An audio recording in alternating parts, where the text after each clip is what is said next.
Good evening प्यारे बच्चों। आज हम लोग फिर से इतिहास पढ़ेंगे। ठीक है। इतिहास में मैंने आप सभी को इतिहास का जो हमारा प्रथम अध्याय है जिसका शीर्षक है ईंट मनके तथा अस्थियां। प्रथम अध्याय में चूंकि हमें हड़प्पा सभ्यता को ही पढ़ना है इसलिए मैंने यहाँ पर प्रथम अध्याय में हड़प्पा सभ्यता शीर्षक दिया है। ठीक है प्यारे बच्चों, मैंने आप सभी को प्रथम अध्याय दो भागों में पढ़ाया। भाग ओ पढ़ाया और भाग बो पढ़ाया। भाग ओ और भाग बो को मैंने काफ़ी अच्छे तरीके से आप सभी को समझा दिया। ठीक है, अर्थात जो समझाने का जो प्यारे बच्चों कार्य था, समझाने का कार्य मैंने समाप्त कर दिया।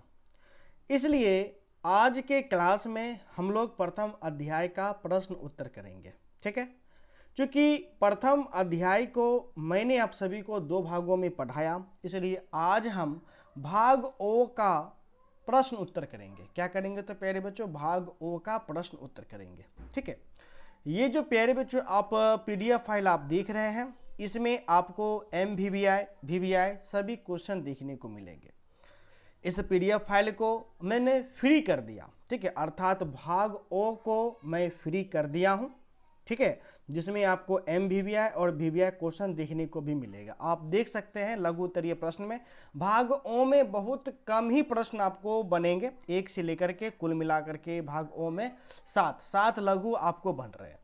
इनमें से देखिएगा जो रेड कलर का है ये रेड कलर का एमवीवीआई प्रश्न है। देखिए लिखा हुआ है MVVI question for Bihar board 2023 exam, अर्थात ये क्वेश्चन 100% 2023 के एग्जाम में आना ही आना है, कोई नहीं काटेगा, ये फिक्स क्वेश्चन है। ठीक है, इसी प्रकार जो भी देखिए रेड कलर का है, यदि आप इन रेड वाले जो रेड कलर में जैसे अभिलेख किसे कहते हैं, पूरा तत्व क्या है, मात्र दो ही आपको एमवीवीआई है। यदि आप एमवीवीआई चैप्टर वाइज आप सिर्फ याद कर लेते हैं काफ़ी अच्छे तरीके से, निश्चित तौर पर आपको 80% मिनिमम आपको चले आएगा। ठीक है, निश्चित तौर पे हमेशा से हमारे एमवीवीआई क्वेश्चन आपको टकराते हैं। ऑनलाइन मैं आपको 5 वर्षों से यह सर्विस आपको दे रहा हूँ।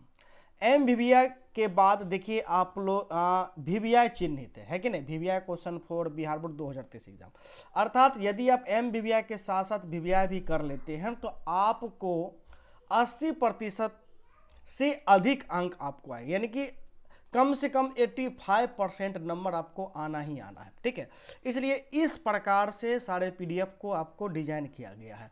यूँ तो यह पीडीएफ आपको सिर्फ और सिर्फ क्वेश्चन आंसर का ही है। ठीक है, यदि प्यारे बच्चों आप इसी प्रकार का पीडीएफ लेना चाहते हैं, नोट्स यदि आप लेना चाहते हैं, क्योंकि ये तो आपको मैंने फ्री कर दिया भागो, लेकिन जितने भी पीडीएफ हैं क्वेश्चन आंसर है वो आपको फ्री में आपको नहीं मिलेंगे। यदि आप हमारे पेड कोर्स में ज्वाइन करना चाहते हैं तो आप हमारे पेड कोर्स में अवश्य रूप से ज्वाइन कर लें। ठीक है, न्यू बैच है आपका क्लास 12th के लिए बिहार बोर्ड 2023 सेशन के लिए। ठीक है, आप लोग बिहार बोर्ड के ही होंगे। ओनली फॉर आर्ट्स स्टूडेंट के लिए हम 12th पेड कोर्स पूरे साल का मात्र आपको 1500 रुपये लगेंगे। कितने रुपए लगेंगे तो पहले तो मात्र 1500। ठीक है, जिसमें आपको चैप्टर वाइज पढ़ाए जाएंगे, चैप्टर वाइज लाइव क्लासेस आपको लिया जाएगा, चैप्टर वाइज नोट्स आपको दिया जाएगा, चैप्टर वाइज क्वेश्चन आंसर कराए जाएंगे। क्वेश्चन आंसर में एमवीवीआई वीवीआई क्वेश्चन बताए जाएंगे। उसके बाद सिलेबस को अक्टूबर में समाप्त करने के बाद गैस क्वेश्चन दिया जाएगा 2023 करेंट वाला, फिर गैस क्वेश्चन देकर के रिवीजन कराए जाएंगे, चैप्टर वाइज टेस्ट एग्जाम भी लिए जाएंगे। ठीक है, तो यदि आप हमारे पेड कोर्स में जुड़ना चाहते हैं तो पूरे साल का मात्र आपको 1500 रुपये लगेंगे। कैसे ज्वाइन करना है इनके बारे में अधिक जानकारी के लिए आप हमें कॉल कर सकते हैं। हमारा नंबर है 70 61 50 45 52। जल्दी से इस नंबर पे कॉल करें और हमारे पेड कोर्स को ज्वाइन कर लें। ठीक है, तो प्यारे बच्चों हम लोग आते हैं प्रश्न उत्तर पे। ठीक है, हमारा जो आपका पहला प्रश्न है, चूंकि ये देखिए आपका रेड कलर में है, अर्थात यह क्वेश्चन आपका एमवीवीआई आपका प्रश्न है। ठीक है, मात्र भाग ओ को ही फ्री किया गया है जबकि भाग बो को फ्री आपको नहीं किया जाएगा। ठीक है, तो देखिए यदि आपके एग्जाम में पूछा जाए कि पूरा तत्व क्या है, पूरा तत्व से क्या समझते हैं, पूरा तत्व किसे कहते हैं, या पूरा तत्व से क्या तात्पर्य है, प्यारे बच्चों किसी भी प्रकार से पूछेगा आपको बस यही उत्तर देना है, क्योंकि चारों क्वेश्चन एक ही है, ठीक है, कोई अलग नहीं है बल्कि एक ही है। कुल मिलाकर के कहिए पूरा तत्व किसे कहते हैं, ठीक है। तो प्यारे बच्चों, मैंने आप सभी को लेक्चर की क्लास में काफ़ी अच्छे तरीके से बता दिया था कि पूरा तत्व किसे कहते हैं, काफ़ी अच्छे तरीके से मैंने समझाया था, ठीक है। तो जितना समझना महत्वपूर्ण है उतना ही प्यारे बच्चों उत्तर, सही तौर पर उत्तर लिखना भी अति आवश्यक हो जाता है। यदि आप सही तौर पर उत्तर नहीं लिखिएगा तो 2 में 2 अंक आपको प्राप्त नहीं होंगे, ठीक है। इसलिए आपको जो कॉपी में प्यारे बच्चों जो लिखना है वो इस प्रकार से लिखना है, पूरा तत्व वह विज्ञान है जिसके माध्यम से पृथ्वी के गर्भ में छुपी हुई पुरानी वस्तुओं का अध्ययन एवं विश्लेषण करके मानव संस्कृति के क्रियाकलाप को समझने एवं उसकी व्याख्या करने का कार्य करता है, ठीक है। अब इसको यूं प्यारे बच्चों आप इस प्रकार से समझ आप है ना सकते हैं, ठीक है। देखिए थोड़ा सा मैं इसको मिटा करके अच्छे से समझा देता हूं, ठीक है। देखिए ये प्यारे बच्चों आपका हो गया पृथ्वी, ठीक है, ये मेरा हो गया पृथ्वी हो गया, ठीक है। अब पृथ्वी के जो गर्भ है यानी पृथ्वी के अंदर बहुत सारे सामग्री आपको छुपी होती है। मैंने बताया था जैसे मुद्रा हो गया, बर्तन हो गया, बहुत सारा वस्तु आपको होता है। तो ये सारा का सारा वस्तु क्या कहलाता है, पुरातात्विक वस्तु कहलाता है, मैंने बताया। अब इस वस्तु को जो जांच करेगा वो व्यक्ति, कोई व्यक्ति ही आपको जांच करेगा, है कि नहीं प्यारे बच्चों, कोई व्यक्ति जांच करेगा, तो जो व्यक्ति जांच करेगा वो व्यक्ति कहलाएगा पूरा तद्विद कराएगा, ठीक है। अब ये पूरा तद्विद इस वस्तु को जांचने के बाद जो भी व्याख्या करेगा, इस वस्तु का विश्लेषण करने के बाद जो भी उनके बारे में बताएगा, इन वस्तु को जांच करके जो भी प्राचीन मानव के बारे में बताएगा। क्योंकि ये सारा का सारा जो वस्तु है वो तो पुरानी वस्तु है, तो पुरानी वस्तु अर्थात किसका होगा, तो प्राचीन मानव का होगा, ठीक है। तो प्राचीन मानव के संस्कृति को समझ करके उसके बारे में व्याख्या करने का जो काम करेगा वही कार्य आपको पुरातत्व आपको कहलाएगा, ठीक है। तो इसलिए आपको इस प्रकार से उत्तर लिख देना है, पुरातत्व वह विज्ञान है जिसके माध्यम से पृथ्वी के गर्भ में छुपी हुई पुरानी वस्तुओं का अध्ययन एवं विश्लेषण करके मानव संस्कृति यानी कि मानव का जो भी संस्कृति रहा, रीति रिवाज रहा है, सामाजिक हो गया, धार्मिक हो गया, तो मानव संस्कृति के क्रियाकलाप को समझने एवं व्याख्या करने का कार्य करता है, ठीक है। ये जो आंसर है प्यारे बच्चों कहीं भी आपको देखने को नहीं मिलेगा, ये आपको अलग टाइप का आंसर है, ना तो कोई गाइड में देखने को मिलेगा, ना तो कोई पासपोर्ट में देखने को मिलेगा, बिल्कुल भिन्न प्रकार से है, ठीक है, और एक जेन्युइन प्रकार से है, ठीक है। तो इसलिए प्यारे बच्चों अब हम आते हैं दूसरे प्रश्न में। दूसरा जो हमारा प्रश्न निकल करके आता है, कार्बन 14 विधि से आप क्या समझते हैं। ये क्वेश्चन आपको VVI क्वेश्चन है, यानी कि VVI कहने का मतलब है इनकी तुलना में, ठीक है, अर्थात रेड वाले की तुलना में यह क्वेश्चन कम VVI है। सर्वप्रथम यदि इन दोनों की बात करें, आपको इस क्वेश्चन को काफ़ी अच्छे तरीके से याद कर लेना है। सिर्फ रेड वाला याद करते हुए जाइएगा, आसानी से 80% आपको चले जाएगा, ठीक है।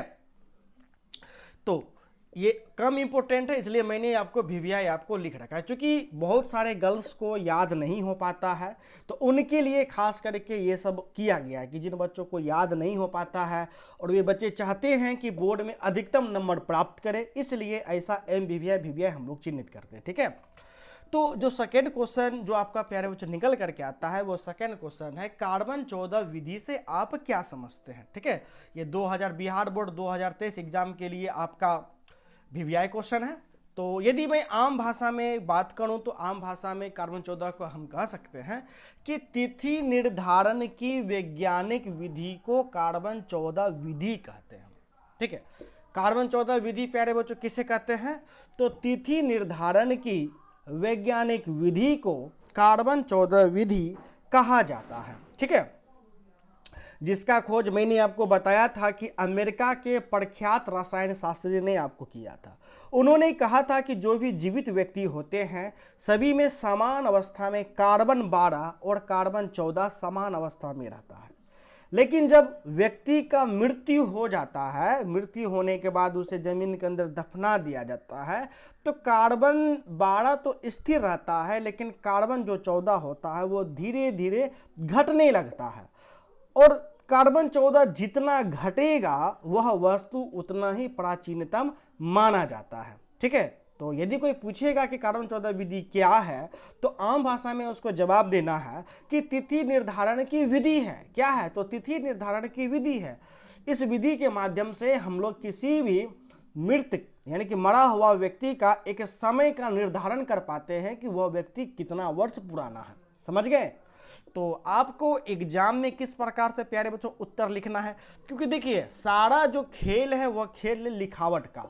यदि आप कितना भी अच्छे तरीके से जान रहे हैं, अच्छे से नहीं लिख पाइएगा तो आपको 2 में 2 अंक आपको प्राप्त नहीं होंगे। ठीक है, तो आपको उत्तर कुछ इस प्रकार से लिखना है।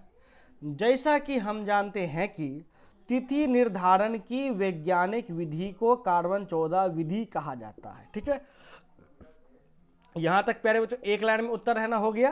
तिथि निर्धारण की वैज्ञानिक विधि को कार्बन 14 विधि कहा जाता है। ठीक है, इस विधि के अनुसार किसी भी जीवित वस्तु में, ठीक है, इस विधि के अनुसार किसी भी जीवित वस्तु में कार्बन 12 एवं कार्बन 14 समान मात्रा में पाया जाता है। ठीक है, किस मात्रा में पाया जाता है? तो प्यारे बच्चों समान मात्रा में पाया जाता है। मृत्यु अथवा विनाश की अवस्था में, ठीक है, मृत्यु अथवा विनाश की अवस्था में कार्बन 12 तो स्थिर रहता है। लेकिन कहने का मतलब है कि जब कोई आदमी मर जाता है तो कार्बन 12 क्या होता है? स्थिर रहता है। आदमी नहीं, कोई भी जीवित प्राणी, जैसे आदमी हो गया, जानवर हो गया, कुत्ता हो गया, पेड़ हो गया, पौधा हो गया। ठीक है, तो मृत्यु अथवा विनाश की अवस्था में कार्बन 12 तो स्थिर रहता है, मगर कार्बन 14 का निरंतर क्षय होने लगता है। क्षय का मतलब घटने लगता है। जो कार्बन 14 होता है वो धीरे धीरे घटने लगता है। ठीक है, अर्थात जिस पदार्थ में कार्बन 14 की मात्रा जितनी कम होगी, ठीक है, अर्थात जिस पदार्थ में कार्बन 14 की मात्रा जितनी कम होगी वह उतना ही प्राचीनतम माना जाता है। वह उतना ही प्यारे बच्चों क्या माना जाता है? तो आपको प्राचीनतम माना जाता है। ठीक है, तो यहां तक प्यारे बच्चों हमारा दूसरा प्रश्न उत्तर हो चुका है। इसलिए अब हम आते हैं तीसरे प्रश्न उत्तर पे। किस पे? तो प्यारे बच्चों तीसरा आपका जो प्रश्न है, अभिलेख किसे कहते हैं? ठीक है, ये जो अभिलेख है प्यारे बच्चों MBBI क्वेश्चन है। MBBI क्वेश्चन, वो भी बिहार बोर्ड 2023 एग्जाम के लिए। तो इसलिए इस प्रश्न को घोड़ करके पी जाना है, क्योंकि MBBI है, यह क्वेश्चन 100% आने की संभावना है। यदि इस चैप्टर से यदि कोई प्रश्न उठाएगा तो ये प्रश्न भी उठाने के अत्यधिक आपको संभावना है। ठीक है, इसलिए जो भी रेड कलर का क्वेश्चन है उसको घोड़ करके पी ही जाइएगा। ठीक है प्यारे बच्चों, मैंने अभिलेख के संदर्भ में आप सभी को क्या बताया था? अभिलेख के संदर्भ में मैंने बताया था कि कोई भी कठोर सतह होगा। क्या होगा? तो प्यारे बच्चों कोई भी कठोर सतह, चाहे वो धातु हो, पत्थर हो, ठीक है, कोई भी कठोर सतह पर जब हम उत्कीर्ण करके कोई भी पाठन सामग्री को लिखेंगे, ठीक है, उत्कीर्ण करके कोई भी पाठन यानी कि जिसे हम पढ़ सके पाठन सामग्री को लिखेंगे तो वह सामग्री ही अभिलेख कहलाएगा। क्या कहलाएगा? तो प्यारे बच्चों वह सामग्री ही अभिलेख आपको कहलाएगा। ठीक है, तो इसका उत्तर आपको किस प्रकार से लिखना है? इसका उत्तर आपको कुछ इस प्रकार से लिखना है, पत्थर अथवा धातु जैसी अपेक्षाकृत कठोर सतह पर उत्कीर्ण किए गए पाठन सामग्री को अभिलेख कहते हैं। ठीक है, पत्थर अथवा धातु जैसी अपेक्षाकृत कठोर सतह पर उत्कीर्ण किए गए पाठन सामग्री को अभिलेख कहते हैं। ज्यादातर अभिलेख दीवारों, मुद्राओं, स्तंभों, शिलाओं एवं प्रतिमाओं आदि पर खुदे हुए मिलते हैं। क्या मिलते हैं? तो प्यारे बच्चों खुदे हुए मिलते हैं। जो अभिलेख स्तंभ पर खोदा हुआ मिले स्तंभ लेख कहलाता है। जो अभिलेख शिला पर लिखा हुआ मिले शिलालेख कहलाता है। जो अभिलेख गुहा के अंदर रहता है गुहालेख आपको कहलाता है। मैंने काफी अच्छे से आप सभी को बताया था। ठीक है, तो इसलिए प्यारे बच्चों जो हमारा तीसरा प्रश्न है, तीसरा प्रश्न आपका समाप्त हो चुका है। अब हम आते हैं चौथे प्रश्न में। किस प्रश्न पे? तो प्यारे बच्चों चौथे प्रश्न पे। आपका चौथा प्रश्न है, इतिहास अध्ययन में अभिलेखों के महत्व का वर्णन करें। ठीक है, अब अभी तो मैंने बताया कि अभिलेख किसे कहते हैं। अब जो चौथा जो प्रश्न है, यह प्रश्न है कि इतिहास लेखन में, अर्थात जब इतिहासकार जो इतिहास लिखते हैं उसी को लेखन बोलते हैं। इतिहास लेखन में अभिलेखों का क्या महत्व है, अर्थात क्या आवश्यकता है, ठीक है। तो प्यारे बच्चों, इतिहास लेखन में अभिलेखों का अत्यधिक महत्वपूर्ण है। मैंने आपको काफ़ी अच्छे तरीके से बताया था। मैंने बताया था कि अभिलेख के माध्यम से हम लोग क्या करते हैं, तो हम लोग तत्कालीन मतलब उस समय का राजा के बारे में जान पाते हैं, राजा के क्रियाकलाप के बारे में जान पाते हैं, राजा के उपलब्धियों के बारे में जान पाते हैं, राजा के राजनीतिक, आर्थिक, सामाजिक बातों के बारे में जान पाते हैं, ठीक है। एग्जाम्पल के लिए अशोक के बारे में आज हम लोग जितना जान पा रहे हैं वो आज हम लोग अशोक के अभिलेखों के माध्यम से ही हम लोग जान पा रहे हैं, ठीक है। तो इसका उत्तर आप लोग किस प्रकार से देना है, तो प्यारे बच्चों इस प्रकार से आपको उत्तर देना है। वैदिक काल के पश्चात यानी वैदिक काल के बाद, खासकर मौर्य काल से पूर्व मध्य काल तक इतिहास लेखन में अभिलेखों का महत्वपूर्ण स्थान है। कैसा स्थान है, तो प्यारे बच्चों महत्वपूर्ण स्थान है, ठीक है। अभिलेखों में तत्कालीन यानी उस समय का तत्कालीन शासक यानी उस समय का शासक अपनी उपलब्धियों, अपने क्रियाकलाप, व्यक्ति एवं राजधर्म आदि के बारे में क्या करते थे, तो लिखवाते थे, ठीक है। मौर्यकालीन शासक अशोक ने भारत के विभिन्न भागों में पत्थर तथा शिलाओं पर अभिलेख खुदवाए थे। क्या किए थे, तो प्यारे बच्चों अभिलेख को खुदवाए थे, ठीक है। अशोक के इन्हीं अभिलेखों के द्वारा हम सम्राट अशोक के धम्म के प्रचार के उपाय, आगे हम दूसरे अध्याय में बताएंगे कि धम्म क्या होता है, धम्म के प्रचार के उपाय क्या होता है, ठीक है। धम्म के प्रचार के उपाय, मानवता की सेवा के विचार आदि को भली भांति समझ सके हैं। किसके कारण, तो प्यारे बच्चों अभिलेख के ही कारण। इसलिए इतिहास लेखन में अभिलेखों का अत्यधिक महत्व आपको दिया जाता है, ठीक है। नेक्स्ट आपका जो पांचवा प्रश्न आता है प्यारे बच्चों, पांचवा आपका प्रश्न है, प्राचीन भारतीय इतिहास अध्ययन के किन्हीं 3 स्रोतों को बतावे। मैंने आप सभी को प्राचीन भारतीय इतिहास अध्ययन के स्रोत मैंने बताया था। मैंने आपको बताया था कि प्राचीन भारतीय इतिहास अध्ययन के स्रोत प्रचुर मात्रा में उपलब्ध है, जिनसे हमें तत्कालीन यानी उस समय का राजनीतिक, आर्थिक, धार्मिक, सामाजिक इत्यादि की जानकारी मिलती है, ठीक है। इत्यादि की जानकारी मिलती है। हम अपने अध्ययन की सुविधा के लिए प्राचीन भारतीय इतिहास अध्ययन को 2 भागों में बांट सकते हैं। कितने भाग में, तो प्यारे बच्चों 2 भागों में बांट सकते हैं। तो 2 भागों में जब मैंने बांटा था तो काफ़ी ज़्यादा क्या हो गया था, तो काफ़ी ज़्यादा आपको बड़ा है हो गया था, लेकिन उतना बड़ा तो आपको लिखना तो है नहीं। इसलिए मैंने क्या किया कि मैंने जो आपका मुख्य जो स्रोत है उस स्रोत को मैंने लिख दिया है। आपको ये 2 स्रोत तो लिखना ही पड़ेगा हर कीमत पे, ठीक है। तो इसका उत्तर आपको कुछ इस प्रकार से देना है, प्राचीन भारतीय इतिहास अध्ययन के किन्हीं 3 स्रोत निम्नलिखित है। चूंकि आपका 3 स्रोत ही आपको बोल रहा है तो 3 स्रोत आप कोई सा भी लिख दीजिए। पहला हो गया साहित्यिक स्रोत, दूसरा हो गया पुरातात्विक स्रोत। ये दोनों स्रोत तो आपको अवश्य रूप से लिखना ही लिखना है, ठीक है। और तीसरा क्या हो गया, तीसरा हो गया विदेशी विवरण, ठीक है। अब देखिए साहित्यिक स्रोत क्या होता है। साहित्यिक स्रोत वे स्रोत होते हैं जो साहित्य के रूप में उपस्थित होते हैं, ठीक है। जैसे क्या, जैसे रामचरितमानस, ठीक है कि नहीं, गरुड़ पुराण, विष्णु पुराण, जातक हो गया, पीटक हो गया, ये सभी क्या है, ये सभी आपको साहित्यिक आपको स्रोत हैं। पुरातात्विक स्रोत के अंतर्गत अभिलेख आता है, मुद्रा आता है, बर्तन आता है, अर्थात पूरा वस्तु से जो भी जानकारी प्राप्त होता है वो ज़्यादातर आपको पुरातात्विक स्रोत के अंतर्गत आते हैं। इसी प्रकार विदेशी विवरण, समय समय पर भारत पे मुसलमान आए, तिब्बती आए, यूनानी आए, अंग्रेज आए कि नहीं आए, चीनी भी आए। देखिएगा चीन से आपको फाहियान आया था, यूनान से मेगास्थनीज आया था, मुसलमान में इब्न बतूता आया था। ये सभी ने भारत को देखा और भारत को देख करके अपना समन्वय दिया, अर्थात बहुत सारा बुक लिखा इन्होंने, ठीक है। जैसे आपको देखिएगा यूनानी राजदूत जो था कौन था, मेगास्थनीज ने क्या लिखा, इंडिका।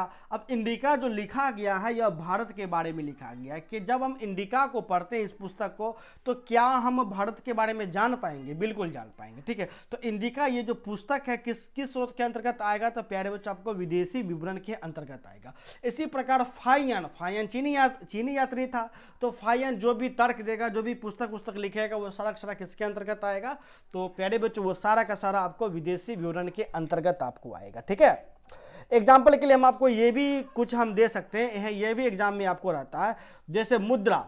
ठीक है, मुद्रा किस स्रोत के अंतर्गत आएगा, आप लोग कमेंट करके बताइएगा, मुद्रा किस स्रोत के अंतर्गत आएगा, साहित्यिक स्रोत, पुरातात्विक स्रोत, विदेशी विवरण। जल्दी से कमेंट करके फटाफट बताइएगा। चलिए, तो मुद्रा जो है प्यारे बच्चों, मुद्रा किसके अंतर्गत आएगा, तो मुद्रा आ जाएगा पुरातात्विक स्रोत के अंतर्गत है ना, आ जाएगा। ठीक है, चलिए अब जो तो पांचवा प्रश्न प्यारे बच्चों आपका है ना हो गया है। अब हम आते हैं छठे प्रश्न पे। छठे आपका प्रश्न है किन्हीं 3 पुरातात्विक स्रोत बताए। कौन सा स्रोत प्यारे बच्चों पूछ रहा है, किन्हीं 3 पुरातात्विक मतलब जो पूरा वस्तु से प्राप्त हो, अर्थात पृथ्वी के गर्भ से प्राप्त हो। ठीक है, तो देखिए किन्हीं 3 पुरातात्विक स्रोत आपको निम्नलिखित है। सबसे पहले क्या आ जाएगा, सबसे पहले अभिलेख आ जाएगा, गुआलेख आ जाएगा, मुद्रा हो जाएगा, स्मारक होगा। ये सभी का सभी क्या है, तो आपको पुरातात्विक स्रोत है। अभी मैंने बताया कि अभिलेख किसे कहते हैं, गुआलेख किसे कहते हैं। ठीक है, अब इसी प्रकार सातवां जो प्यारे बच्चों आपका जो प्रश्न है, सातवां प्रश्न है किन्हीं 3 साहित्यिक स्रोत बताइए। कौन सा स्रोत, तो प्यारे बच्चों साहित्यिक, जो कि साहित्य के रूप में उपस्थित होगा। ठीक है, तो देखिए किन्हीं 3 साहित्यिक स्रोत आपका निम्नलिखित है। पहला हो जाएगा धार्मिक ग्रंथ। मैंने बताया था कि साहित्यिक स्रोत को अपने अध्ययन की सुविधा के लिए 2 भागों में बांटेंगे, एक धार्मिक स्रोत और दूसरा अधार्मिक स्रोत। ठीक है, तो एक हो गया धार्मिक ग्रंथ हो गया, दूसरा विदेशी विवरण भी मैंने आपको बोला था कि साहित्य स्रोत के ही अंतर्गत आता है, और तीसरा हो गया धर्मनिरपेक्ष स्रोत। ठीक है, अर्थात अधार्मिक स्रोत आपका हो गया। ठीक है, तो प्यारे बच्चों देखिए आपका जो इतिहास है, इतिहास का प्रथम अध्याय हड़प्पा सभ्यता का जो भाग ओ है, भाग ओ का लघु उत्तरीय प्रश्न आपको समाप्त आपको हो चुका है। इस भाग ओ में दीर्घ प्रश्न उत्तर आपको नहीं बना है। ठीक है, जो दीर्घ प्रश्न उत्तर है यह आपको नहीं बना है, इसलिए मैं आपको भाग बो हड़प्पा सभ्यता का जो भाग बो में पढ़ाऊंगा,